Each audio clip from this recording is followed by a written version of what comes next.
Hello friends, क्या हाल चाल? सब ठीक ठाक? मैं पीएम सर बायोवाला आपके उदित फार्मेसी ऑनलाइन लर्निंग प्लेटफॉर्म में स्वागत करता हूं।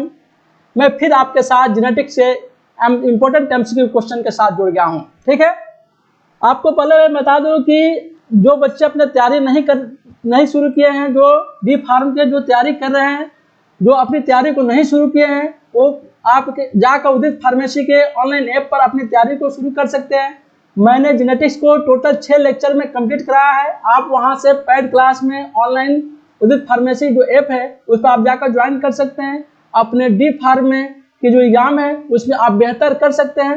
इसलिए ठीक है, चलिए हम लोग शुरू करते हैं जेनेटिक्स से कुछ इंपॉर्टेंट एमसीक्यू क्वेश्चन को। ये एमसीक्यू क्वेश्चन आपके यूट्यूब चैनल पर भी जाएगा और वहां से आप उदित फार्मेसी ऑनलाइन ऐप जो है उसको ज्वाइन कर सकते हैं। अपने डी फार्म के सारे सिलेबस को कंप्लीट कर सकते हैं। बायोलॉजी के सिलेबस को पूर्ण रूप से कंप्लीट कर सकते हैं। ठीक है, चलिए पहला क्वेश्चन हम लोग पढ़ते हैं, न्यूक्लियोटाइड्स अम्लीय क्यों होते हैं? तो सबसे पहले आपको मालूम होना चाहिए कि न्यूक्लियोटाइड्स है क्या। तो आपको पढ़ाया जा चुका है कि न्यूक्लियोटाइड्स में क्या होता है कि आपका शुगर होता है, शुगर के साथ साथ आपका फास्फेट होता है। ठीक है, फास्फेट के साथ साथ एक और चीज होता है क्या, आपका एन बेस, नाइट्रोजन बेस होता है। इन तीनों के समूह को क्या कहते हैं? हम कहते हैं न्यूक्लियोटाइड्स। और जब इसमें से फास्फेट जब गायब कर देते हैं, निकाल लेते हैं फास्फेट को, तो आपका क्या होता है? आपका हो जाता है न्यूक्लियोसाइड। इसी फास्फेट जो ग्रुप होता है, तो फास्फेट ग्रुप में क्या होता है? ऋणात्मक जो आवेश होता है, यहाँ जो देख रहे हैं PO4-, यहाँ जो ये देख रहे हैं, इसी PO4- जो आयन है, इसी के कारण क्या होता है? ऋणात्मक आवेश के कारण क्या होता है कि आपका न्यूक्लियोटाइड्स क्या होते हैं? अम्लीय होते हैं। तो पहला देखिए, तो पहला नाइट्रोजन क्षारों के ऋणात्मक आवेश के कारण नहीं भाई। दूसरा क्या कहे? पंचकार्बीय शर्करा अणु के ऋणात्मक आवेश के कारण, ये भी नहीं। फास्फेट समूह के ऋणात्मक आवेश के कारण, हाँ, जैसा कि यहाँ बताया ये फास्फेट समूह है, इस पर क्या है? ऋणात्मक आवेश क्या दिखाई पड़ा है? ऋणात्मक आवेश के कारण क्या होता है कि आपका अम्लीय दिखाई पड़ता है। तो आपका ऑप्शन क्या हो जाएगा? ऑप्शन सी सही होगा। डी कह रहा है कि फास्फेट समूह के धनात्मक, फास्फेट को तो क्या धनात्मक नहीं होता है, ऋणात्मक होता है। तो डी आपका सही नहीं है। तो आपका करेक्ट आंसर क्या हो जाएगा? करेक्ट आंसर आपका सी करेक्ट आंसर हो जाएगा। ठीक है, कह रहा है दूसरा क्वेश्चन आपका है कि दूसरा क्वेश्चन है कि सभी कोशिकाओं में ऊर्जा विनिमय का कार्य करने वाला उच्च वाहक ऊर्जा वाहक न्यूक्लियोटाइड्स है। आप सभी पहले ही पढ़ चुके हैं कि किसी भी जीव के अंदर जो है ऊर्जा किस फॉर्म में एकत्रित रहता है? एटीपी के फॉर्म में रहता है, एडिनोसिन ट्राइफॉस्फेट के फॉर्म में रहता है। तो न्यूक्लियोटाइड्स के अंदर भी ऊर्जा किस फॉर्म में रहेगा? आपका एटीपी के फॉर्म में रहेगा। तो ऑप्शन सी क्या हो जाएगा? इसका ऑप्शन सी आपका सही हो जाएगा। तीसरा कहता है कि पिरिमिडीन और प्यूरिन नाइट्रोजन क्षारों में नाइट्रोजन परमाणुओं की संख्या कितनी होती है? तो यहाँ देखिए, सबसे पहले आपको बता दें कि प्यूरिन क्या होता है और पिरिमिडीन क्या होती है। तो प्यूरिन में आपको याद रखना है कि प्यूरिन में दो चीजें होती है। एक चीज होता है एजी, मतलब एडेनिन होता है, और दूसरा क्या होता है? आपका ग्वानिन होता है। ए से आपका एडेनिन, ए से आपका एडेनिन, और जी से आपका क्या? ग्वानिन। ये क्या आपके प्यूरिन है। पिरिमिडीन की जब बातें होंगी तो पिरिमिडीन में आपका क्या होता है? पायरिमिडीन में आपका जो होता है सीटी होता है। ठीक है, क्या होता है? सीटी। सी मतलब साइटोसिन, टी मतलब थाइमिन। तो यहाँ क्या, ये आपका साइटोसिन है, ये आपका थाइमिन है। और यहीं जब आरएनए में जब कन्वर्सन होता है तो यहीं थाइमिन की जगह पर क्या होता है? आपका यहाँ यूरेसिल हो जाता है। तो पिरिमिडीन के अंदर 3 चीजों को दे सकते हैं। आरएनए के लिए तो आपका यूरेसिल आ जाएगा, और डीएनए की जब चर्चा आएगी तो डीएनए में आपका साइटोसिन और थाइमिन आ जाएगा। तो ये स्ट्रक्चर को देखिए, पहला कह रहा है कि पिरिमिडीन, तो पिरिमिडीन में कितने आपके पास देखिए तो नाइट्रोजन है। पिरिमिडीन तथा प्यूरिन में नाइट्रोजन क्षारों की संख्या बताइए। तो आपके पास देखिए तो पिरिमिडीन कितना है? 1, 2 दिखाई पड़ा है। ठीक है, और यहाँ देखिए तो प्यूरिन में देखिए तो 1, 2, 3, 4 दिखाई पड़ा था। प्यूरिन में कितना है भाई? तो प्यूरिन में आपका 4 है। यहाँ क्या है? आपका प्यूरिन में 4 है। पिरिमिडीन में देखें तो ये जो पिरिमिडीन है, तो पिरिमिडीन का यहाँ ये दिखाई पड़ा है, तो आपका 1 नाइट्रोजन यहाँ दिखाई पड़ा है, 1 यहाँ दिखाई पड़ा है। मतलब जो श्रृंखलाएं दिखाई पड़ी है उस श्रृंखला में कितना है? ये मोनोसाइक्लिक है। आपका पिरिमिडीन क्या होता है? मोनोसाइक्लिक होता है। ये आपका क्या होता है? प्यूरिन क्या होता है? बाईसाइक्लिक। मतलब कि एक साइकिल आपका यहाँ से यहाँ तक है और दूसरा साइकिल यहाँ से यहाँ है, मतलब 2 साइकिल हो गया। तो प्यूरिन क्या होता है? आपका बाईसाइक्लिक होता है, और आपका पिरिमिडीन क्या होता है? मोनोसाइक्लिक होता है। तो प्यूरिन में आपका क्या हो गया? कितने? 1, 2, 3, 4 आपके नाइट्रोजन बेस हो गए। और पैरामिडिन में आपके पास एक ये हो गया और दूसरा एक ये हो गया, मतलब 2 हो गया। तो पैरामिडिन में आपका कितना हो गया, पैरामिडिन में आपका 2। तो आंसर क्या, 2 और 4 कहाँ है, देखिए तो 2 और 4 ये है, आपका ऑप्शन ए क्या हो जाएगा, आपका ऑप्शन ए सही हो जाएगा। ठीक है, तीसरा देखिए, तीसरा क्वेश्चन कहता है कि कौन सी शर्करा डीएनए अणुओं के संश्लेषण में भाग नहीं लेती है। तो आप जानते हैं कि डीएनए में भाई डीऑक्सी होता है। डीएनए कहने का मतलब है कि डीएनए का नाम क्या होता है आपका, डीएनए मतलब डीऑक्सी राइबो न्यूक्लिक एसिड, यही ना। तो डीऑक्सी राइबो न्यूक्लिक एसिड मतलब कि इसमें डीऑक्सी राइबोज पार्टिसिपेट होगा, ये तो भाग लेता है। लेकिन राइबो न्यूक्लिक एसिड किसमें पाया जाता है, राइबोज में पाया जाता है, तो ये तो पार्टिसिपेट होगा। लेकिन राइबोज आरएनए में पाया जाएगा, ग्लूकोज भी आपका आरएनए में, तो आपका ऑप्शन क्या हो जाएगा, ये बी और सी क्या होता है कि डीएनए के अणु में संश्लेषण के जो शर्करा जो डीएनए अणु के संश्लेषण में क्या होते हैं, भाग नहीं लेते हैं। आपका ऑप्शन क्या, ऑप्शन डी आपका सही हो जाएगा। ठीक है, अगला क्वेश्चन देखते हैं। अगला क्वेश्चन कहता है आपका कि 2 न्यूक्लियोटाइड्स को जोड़ने वाला डीएनए कहलाता है।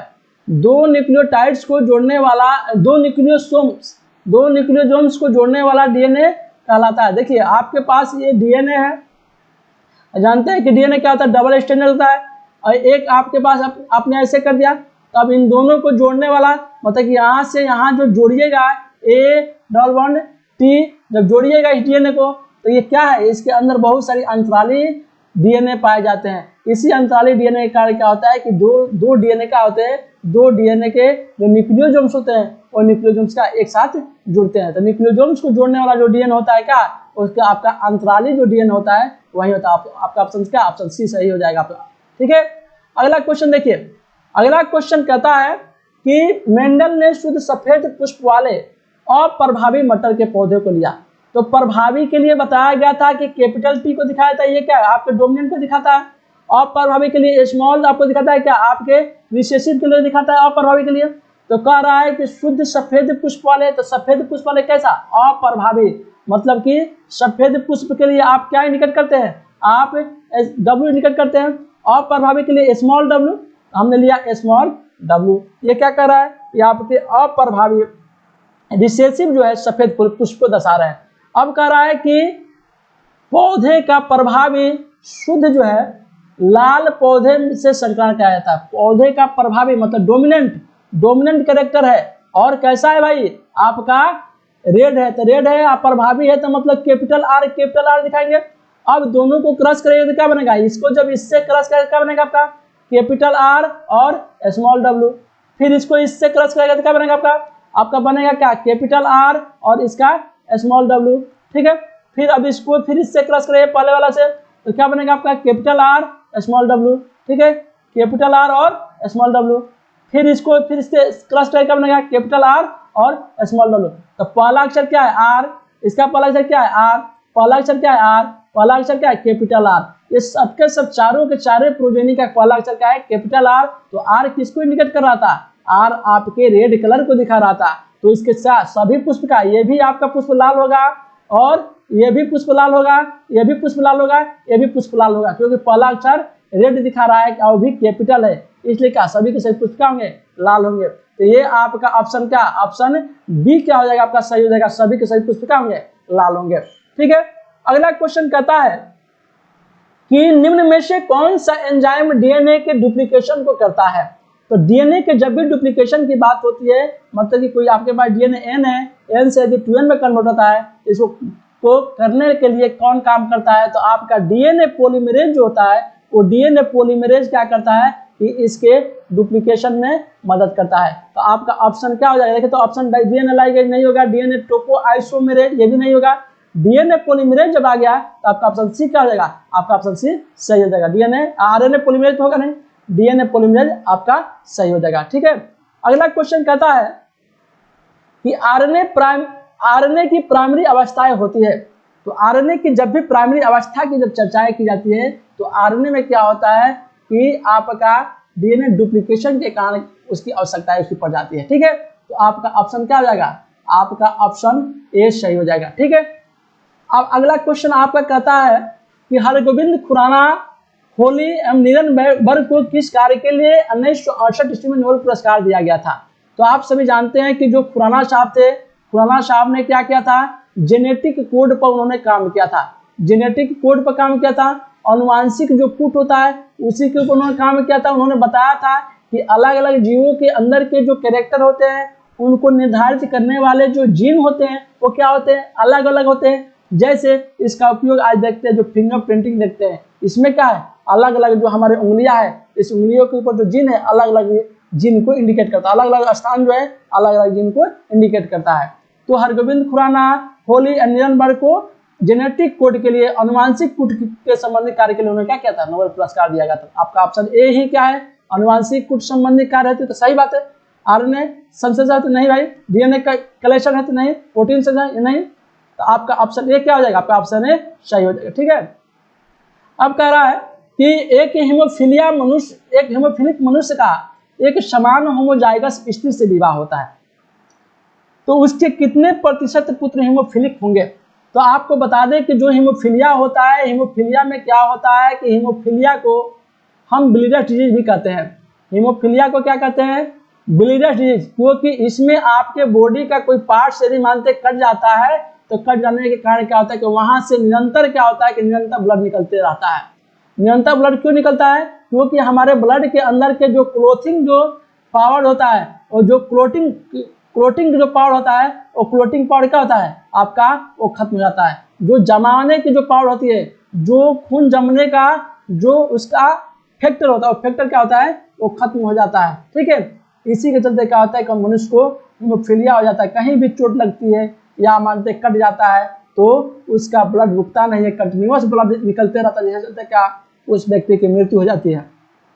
इसकी वंशावली जो है ब्रिटेन की महारानी विक्टोरिया के पूरे वंशावली जब अध्ययन कीजिएगा सभी के सभी हीमोफिलिया से ग्रसित थे। ठीक है, अब प्रश्न है कि हीमोफिलिया जब किसी को हो गया तो हमारे पास प्रश्न ये कहता है कि एक मनुष्य जो हीमोफिलिक है, तो हीमोफिलिक मनुष्य, इसका मतलब कि जब भी हीमोफिलिया होगा तो क्या आपका एक्स क्रोमोसोम होगा, और मनुष्य मतलब कि आपका एक नर है। जब इसका विवाह क्या एक सामान्य स्त्री से हो रहा है, एक होमोजाइगस मतलब एक जैसी जो स्त्री से हो रहा है, तो इसके जो संतान होंगे कैसे होंगे, तो इसके पहले से क्या आपका मिलेगा एक्स एच और इसका एक्स।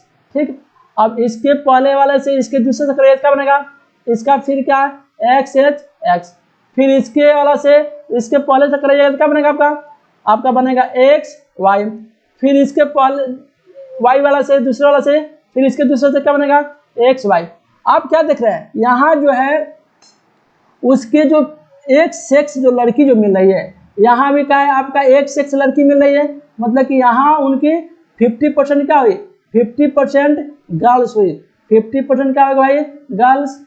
और यहाँ जो देख रहे हैं एक्स वाई, और यहाँ भी आप देख रहे हैं क्या एक्स वाई, ये क्या होंगे वाई होंगे। तो यहाँ कहीं आपको दिखाई पड़ा है एच, तो कहीं नहीं दिखाई पड़ा, मतलब कि ये लड़के क्या है, इनके अंदर हीमोफिलिया नहीं है, क्या है ये भाई आपका नॉर्मल लड़के हैं। और यहाँ देख रहे हैं गर्ल्स के ऊपर जो एक्स क्रोमोसोम वहाँ एच दिखाई पड़ा है, यहाँ भी एच दिखाई पड़ा है, इसका मतलब ये क्या है, ये आपका गर्ल क्या है हीमोफिलिया कैरियर है। तो कितना आपके 4 संतान में 2 लड़का 2 लड़की है, तो आधा 2 लड़की क्या आपका हीमोफिलिया से ग्रसित और 2 लड़के क्या आपके नॉर्मल निकल गए, मतलब कि 50% जो पुत्र हुए, जो 50% ये हो गया आपका, अब 50% क्या होगा 50% आपका ये हो गया, तो 50% पुत्र क्या हुए आपके समान हुए। तो यह कह रहा है कितने प्रतिशत पुत्र हीमोफिलिक होते हैं, तो हीमोफिलिक तो किसी पुत्र में नहीं है, क्योंकि यहाँ पुत्र क्या है सभी के सभी नॉर्मल है, इनके पुत्र के अंदर किसी पर बीमारी नहीं है। तो यहाँ जब कितने प्रतिशत, जब एक के अंदर बीमारियां नहीं है तो मतलब 0%, क्योंकि भाई तो इसके पुत्र हो रहे हैं हीमोफिलिया वाले जो मनुष्य और होमोजाइगस स्थिति से जब शादी हो रही है, तो शादी होने के बाद जो उनके संतान हो रहे हैं, तो उनकी जो लड़कियां हो रही है उस लड़कियों में क्या हुआ कि हीमोफिलिया आ गया। लड़के क्या है, तो लड़के का हीमोफिलिया नहीं है, तो लड़के नॉर्मल है, तो कितने प्रतिशत पुत्र में हीमोफिलिया, तो हीमोफिलिया है या नहीं, तो 0%। आपका ऑप्शन क्या, ऑप्शन डी आपका सही हो जाएगा। ठीक है, अब अगला क्वेश्चन कहता है कि एक कपल का रक्त समूह ए है और बी है, तो उसकी संतानों का रक्त समूह क्या होगा। तो आप जानते हैं कि एंटीजन एंटीबॉडी के आधार पर ब्लड को मुख्य रूप से 4 पार्ट टाइप में बांटा गया है, A blood group, B blood group, A B और ओ ब्लड ग्रुप में। तो अब हमें बताया गया कि यहाँ जो कैपिटल आई होता है ये क्या कहता है कि आपके सुक्रोज को वहन करता है, लेकिन हमें क्या करना है कि जिसके अंदर नहीं होगा उसको स्मॉल आई से इंडिकेट करते हैं। ये स्मॉल आई क्या करता है कि आपके ओ ब्लड ग्रुप को निर्धारण करता है। तो कहता है कि एक जुगल कपल्स है, मतलब कि एक मेल है, दूसरा क्या एक फीमेल है। तो इसके एक का ब्लड ग्रुप कितना है, एक का ब्लड ग्रुप हमारा क्या है ए ब्लड ग्रुप है, ठीक है। और एक का ब्लड ग्रुप कितना है हमारा, एक का ब्लड ग्रुप कितना है बी है। अब कुछ नहीं है तो इसे यहाँ का आई जोड़ देंगे और यहाँ भी आपको आई जोड़ दीजिए। अब इसके जो क्रॉस रहेगा इससे क्या बनेगा आपका, बनेगा आपका आई ए इसका, और इसका क्या, इसका आपका बनेगा आई बी, इसका आई ए और इसका आई बी। फिर इसके आई ए से फिर इसके दूसरे वाला बनाइएगा, क्या बनेगा आपका, आपका बनेगा क्या, आपका आई ए और आई स्मॉल आई। फिर इसके दूसरे वाले से इसके पहले वाले से क्रॉस करें तो क्या बनेगा, इसका आई बी, इसका आई बी और इसका स्मॉल आई, ठीक है, इसका स्मॉल आई। फिर इसके वाले से इससे जब क्रॉस करें तो क्या बनेगा स्मॉल आई, ठीक है, ये बन गया। तो आप देख रहे हैं कि यहाँ ए और बी मिला तो इसका ब्लड ग्रुप कितना हो गया, इसका ब्लड ग्रुप ए बी, इसका ब्लड ग्रुप क्या आई और वो मिलेगा तो क्या आपका आई ए ब्लड ग्रुप हो गया, इसका ब्लड ग्रुप क्या होगा बी ब्लड ग्रुप, यहाँ डबल आई हो गया, इसका मतलब क्या, इसका ब्लड ग्रुप ए।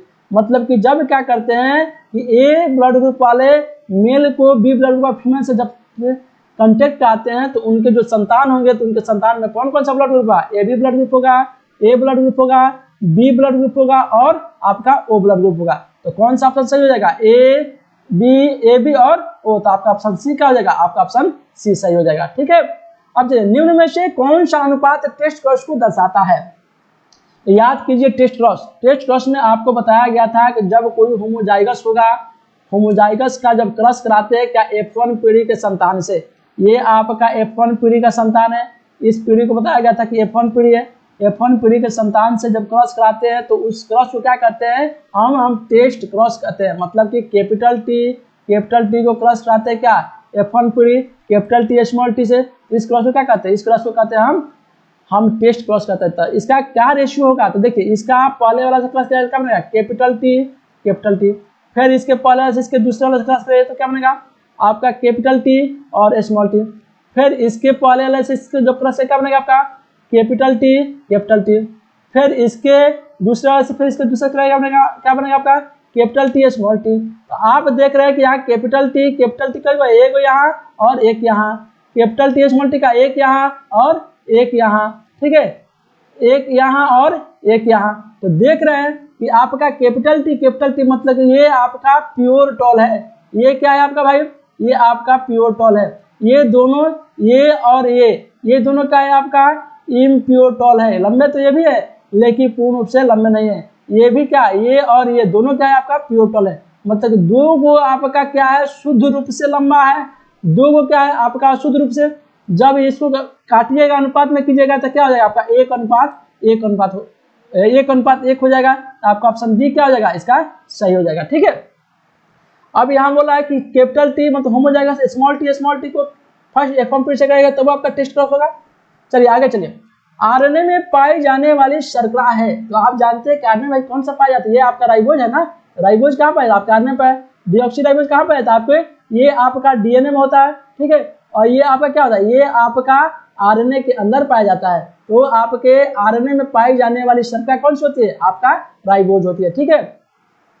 अब देखिए जेनेटिक कोड के बारे में बताया गया था कि जेनेटिक कोड कैसे होते हैं भाई, तो जेनेटिक कोड यही है। देखिए ये हमेशा कहीं भी देखिए तीन वो दिखाई पड़े हैं, तो जहां कहीं भी देखिएगा जेनेटिक कोड क्या होते हैं, ये ट्रिपलेट होते हैं, हमेशा तीन वो एक साथ दिखाई पड़ेगा, ठीक है। तो आपका ऑप्शन सी क्या हो जाएगा, आपका ऑप्शन सी सही हो जाएगा। जिसमें यहाँ दिखाया गया कि ये तीन क्या है, ए जी आ और गा, मतलब UG ये सब क्या है स्टॉप कोडन है आपका, ठीक है। अब सेंस कोडॉन बाकी बताया गया था कि 20 एमिनो एसिड के लिए टोटल कोडॉन की संख्या कितनी थी, आपके टोटल कोडॉन की संख्या 64 थी। जिसमें आपके पास कितने कोडॉन थे, जिसमें 61 कोडॉन क्या करते थे, प्रोटीन का सिंथेसिस करते थे, प्रोटीन का क्या करते थे, आपका सिंथेसिस करते थे, संश्लेषण करते थे, ठीक है। और बाकी जो 3 कोडॉन थे वो 3 कोडॉन को क्या कहते थे, हम स्टॉप कोडॉन कहते थे। स्टॉप कोडॉन क्या करते थे कि प्रोटीन के सिंथेसिस को, संश्लेषण को रोकते थे, ठीक है। अगला क्वेश्चन देखिए। अगला क्वेश्चन कहता है कि डीएनए के अनुवांशिक पदार्थ होने के संबंध में सर्वोत्तम प्रमाण किससे प्राप्त होता है। तो जब भी शुरुआत स्टेज में आपके पास एक सेल था तो एक सेल के अंदर क्या था, आपके आरएनए होता है।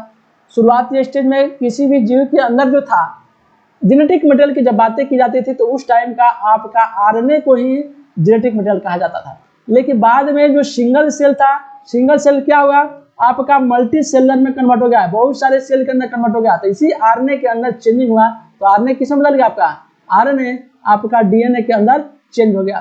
तो यहाँ क्या आरएनए का ट्रांसफॉर्मेशन हो रहा है, रूपांतरण हो रहा है। तो रूपांतरण के कारण क्या हो रहा है कि सर्वोत्तम परमाणु मिलता है।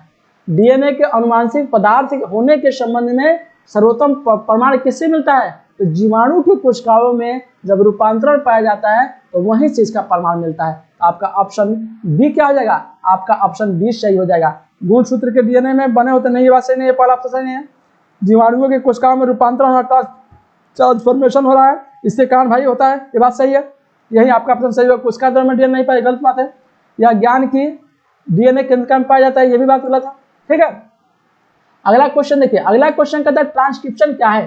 तो ध्यान दीजिए कि जब हमने आपको सेंट्रल डोग्मा बताया था, आपको हमने क्या बताया था, सेंट्रल डोग्मा बताया था। तो सेंट्रल डोग्मा में आपको क्या बताया था कि डीएनए से आपका एमआरएनए बनता है, एमआरएनए का प्रोटीन बनता है। तो डीएनए से डीएनए जब बनता है, जब डीएनए से डीएनए का फॉर्मेशन करते हैं तो उसका कहते हैं हम क्या, वो आपका रेप्लिकेशन है, ठीक है। डीएनए से डीएनए बनते हैं उसको रेप्लिकेशन कहते हैं।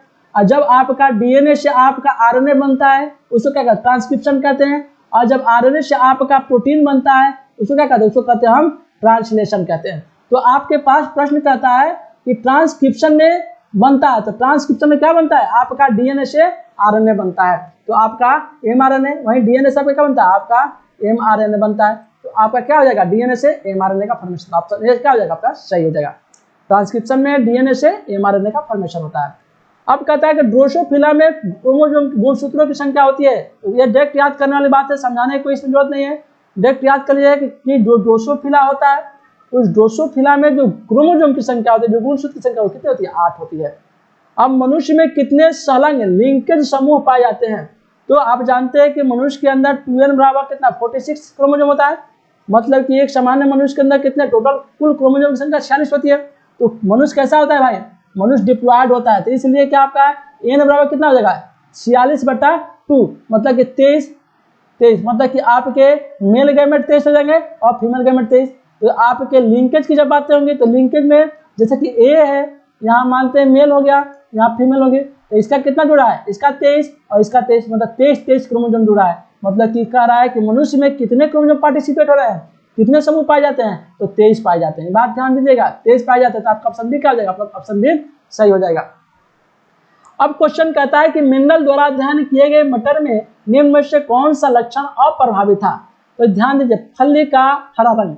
तो यहाँ आपको बताया गया कि मेंडल साहब ने बहुत सारा एक्सपेरिमेंट किया था जिसमें बीज के आकार को लिया था। तो उन्होंने देखा कि जो प्रभावी गुण था, क्या बीज का आकार गोल था, रिंकल था। कह रहा है फली, कह रहा है तो फली मतलब पोड, कह रहा है कि फूला हुआ और हरा, कंस्ट्रिक्टेड। तो सबसे पहले देखिए सीड का जो कलर है, बीज का जो कलर है कैसा है भाई, डोमिनेंट में आपका हरा है। तो कह रहा है कि फली अप्रभावित था। भाई ये हरा जो दिखाई पड़ा है, येलो पीला है आपका डोमिनेंट में, ग्रीन क्या है आपका रिसेसिव में है, ठीक है। दूसरा कह रहा है कि बीज का गोल आकार, तो ठीक है, ये आप देखते हैं बीज है तो सीड का जो आप देखिएगा तो ये सीड का शेप है, तो भाई डोमिनेंट में आपका गोल आकार है, ये बात सही है। अब कह रहा है कि पुष्प की अक्षी है, तो पुष्प का देखिए तो यहाँ पुष्प है, ये फ्लावर्स है, तो फ्लावर का एक्सिस के लॉन्ग है, ये डोमिनेंट है, ये भी डोमिनेंट, ये भी आपका क्या होगा, ये आपका डोमिनेंट हो गया। बीज का आकार क्या है आपका राउंड शेप का है, ये भी आपका क्या होगा डोमिनेंट हो गया। फली का आकार, पोड का आकार क्या है, ग्रीन है, तो ये भी देख रहे हैं कि पोड का आकार क्या हो गया, ये पोड का आकार क्या हो गया आपका ग्रीन हो गया, मतलब कि ये भी आपका क्या हो गया डोमिनेंट हो गया। लेकिन बीज का हरा रंग, तो यहाँ जो देख रहे हैं, जो सीड का कलर देख रहे हैं, डोमिनेंट में आपका क्या है पीला है और रिसेसिव में क्या है आपका हरा है। तो आपका रिसेसिव में क्या हो जाएगा हरा, तो आपका ऑप्शन डी क्या हो जाएगा, आपका ऑप्शन डी सही है। यही क्या है आपका रिसेसिव अप्रभावी गुण को प्रदर्शित करता है, ठीक है। अगला क्वेश्चन कहता है कि अनुवांशिक कोड शब्द में 20 एमिनो एसिड अम्ल हेतु कितने कोड है। तो आप जानते हैं कि 20 एमिनो एसिड जहाँ था वहाँ टोटल जो है, टोटल कोडॉन कितना था भाई, आपका टोटल कोडॉन था 64, जिसमें आपके पास 3 कोडॉन क्या थे, 3 कोडॉन आपके नॉन सेंस थे, नॉन सेंस कोडॉन, तीन कोडॉन क्या नॉनसेंस कोडॉन था, मतलब कि ये प्रोटीन सिंथेसिस में मदद नहीं करते थे। मतलब टोटल कोडॉन कितने बच गए जो आपके प्रोटीन सिंथेसिस में मदद करते हैं, तो 64 माइनस 3 कितना 61। यही ना प्रोटीन एमिनो एसिड को ही कन्वर्ट होता है प्रोटीन में, मतलब 61 क्या होंगे कि आपके एमिनो एसिड के लिए कोडॉन होंगे। आपका ऑप्शन ए क्या आ जाएगा, आपका ऑप्शन ए सही हो जाएगा। ठीक है, थैंक यू, मिलते हैं नेक्स्ट वीडियो में।